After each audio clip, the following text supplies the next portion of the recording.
prophetic of the tamper crisis which dominated the last federal election. Lateline's Margot O'Neill starts with the university student who entered the story. I was trying to finalise a topic for my honours thesis, and I really wanted to write a thesis on the tamper crisis. My dad took me to this event in a book, in a history book, and it was just so interesting. It was about the Maltese migrants and their exclusion into the Pacific.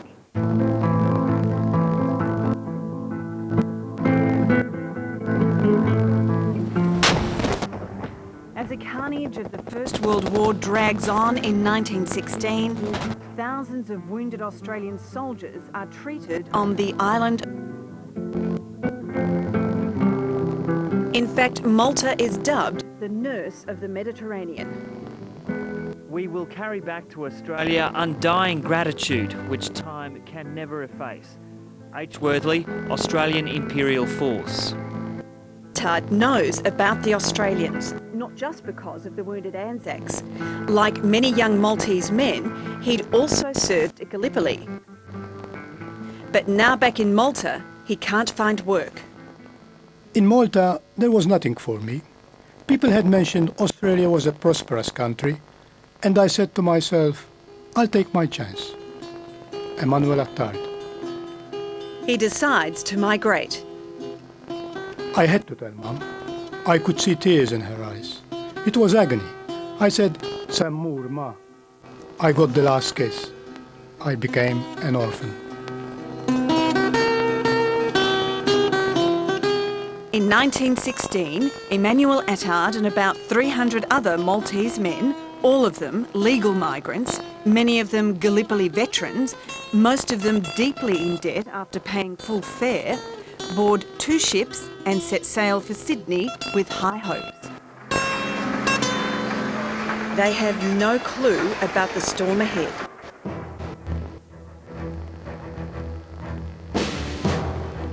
Prime Minister Billy Hughes is campaigning to introduce conscription to send more Australians to war.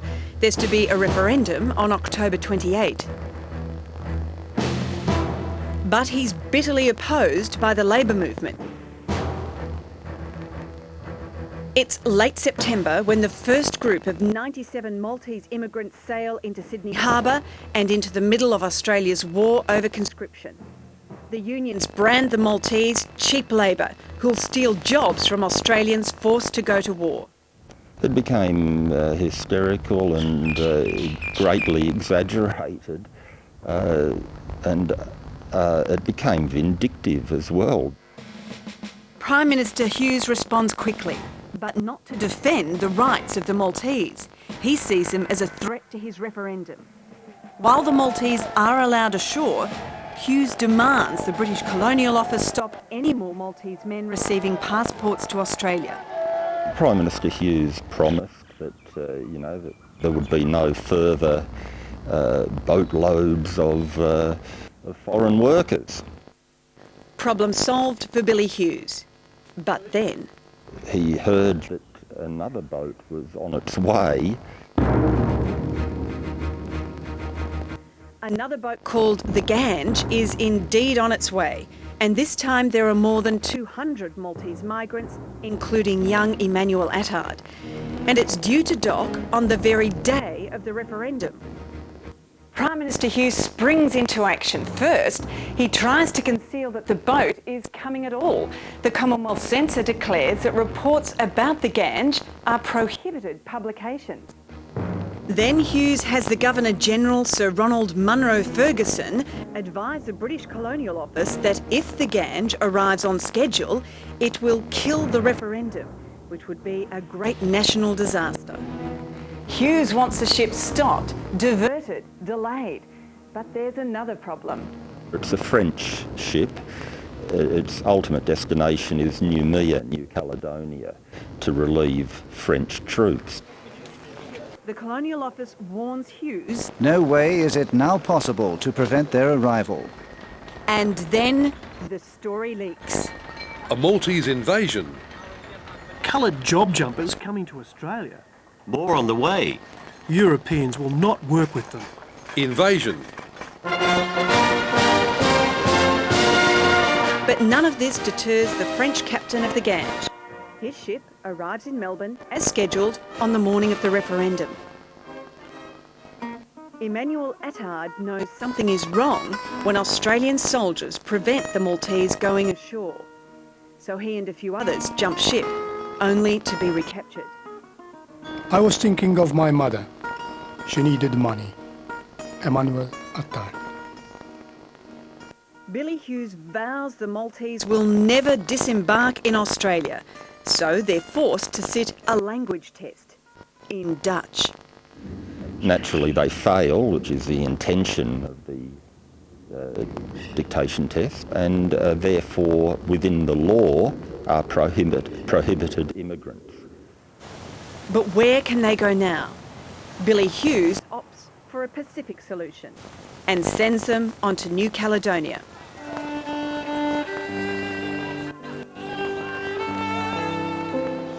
They're kept in a disused hall in Noumea at Australian government expense for nearly 3 months, even though the referendum is lost much sooner.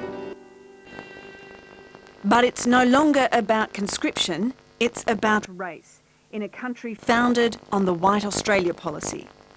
Well, OK, we've stopped the Chinese, but what about these Southern Europeans? What about these Mediterraneans? They're not quite white either.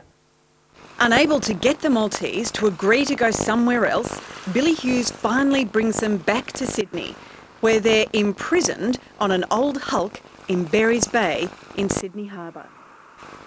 But by now, their shoddy treatment has sparked a public outcry among churches, led by a Maltese Catholic priest, Father William Bonnet, and returned Anzacs.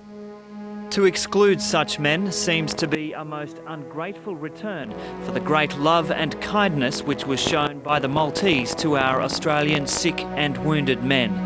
George Brown, Sydney Morning Herald.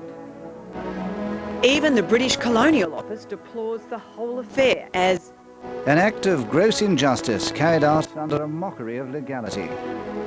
In March 1917, Billy Hughes finally lets them go.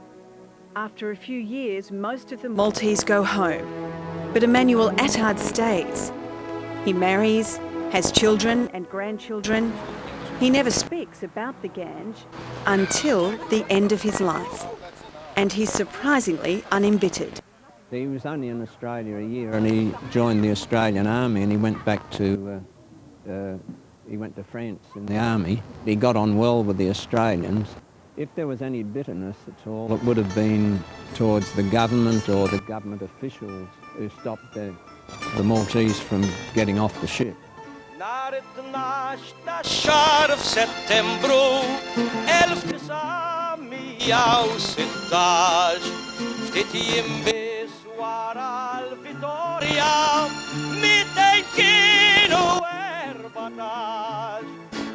The Gange barely rates a mention in most history books, but the Maltese community commemorates its pioneer migrants like Emmanuel Attard in a special ballad.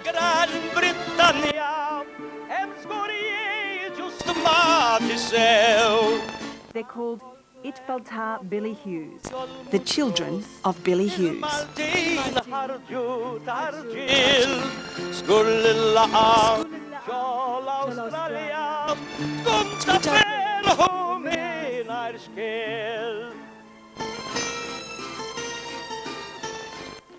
The producer was Brett Evans, and we'll bring you another saga from our forgotten history in 2 weeks' time. The story of an Aborigine who killed a white man but ended up becoming a folk hero to many white farmers in South Australia. It's a surprising tale indeed, don't miss it.